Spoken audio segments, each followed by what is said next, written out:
நம்முடன் மூத்த பத்திரிகையாளர் திரு தராசு ஷாம் அவர்கள் இணைந்திருக்கிறார். சார் வணக்கம். ராகுல் காந்தியின் இந்த பேரணியில் முதலமைச்சர் மு.க. ஸ்டாலின் பங்கேற்றிருக்கிறார். இது எத்தகைய முக்கியம் வாய்ந்த தருணமாக பார்க்கப்படுகிறது?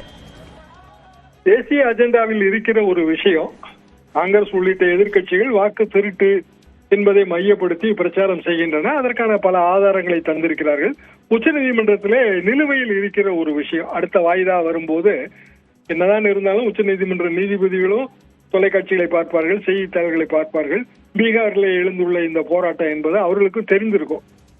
எனவே இது போன்ற ஒரு தேசிய முக்கியத்துவம் வாய்ந்த பிரச்சனையில் எதிர்கட்சிகளோடு இணைந்து இருக்க வேண்டும், இந்தியா கூட்டணியோடு இணைந்து இருக்க வேண்டும் என்பது முதலமைச்சரின் எண்ணம். தமிழ்நாடு அரசியலுக்கு அது உதவும். சில நேரங்களில் காங்கிரஸ் கட்சியின் மூத்த தலைவர்களே விஜய் கட்சியோடு கூட்டணி வைக்கலாம், 70 தொகுதி, துணை முதல்வர் பதவி என்கிற ரீதியில் பத்திரிகைகளில் செய்திகள் வருகின்றன. எனவே அதையும் இதிலே தவிர்க்கலாம். காங்கிரஸோடு அல்லது ராகுல் காந்தியோடு நெருக்கமாக இருக்கிறோம்.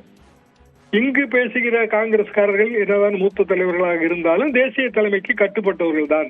இதை உணர்த்துகிற விதமாகவும் இந்த பயணம் இருக்கலாம். எது எப்படி இருந்தாலும் மு.க. ஸ்டாலினை பொறுத்தவரையில் மீண்டும் அவர் ஒரு ஆல் இந்தியா ஸ்டார், அகில இந்திய அளவிலே ஒரு அகில இந்திய அரசியலில் ஒரு நட்சத்திரமாக, குறிப்பாக பாரதிய ஜனதாவுக்கு சவால் விடுக்கிற ஒரு நட்சத்திரமாக திகழ்கிறார். தமிழ்நாட்டின் அரசியலுக்கு அது அவரை பொறுத்தவரையிலே அவரது ஓட்டு வங்கிக்கு அது சூட்டபிள் என்றுதான் நான் நினைக்கிறேன்.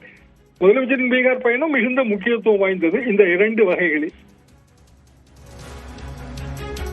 விவரங்கள் இணைப்பில் தங்களது கருத்துக்களை பகிர்ந்தமைக்கு நன்றி ஷாம் சார்.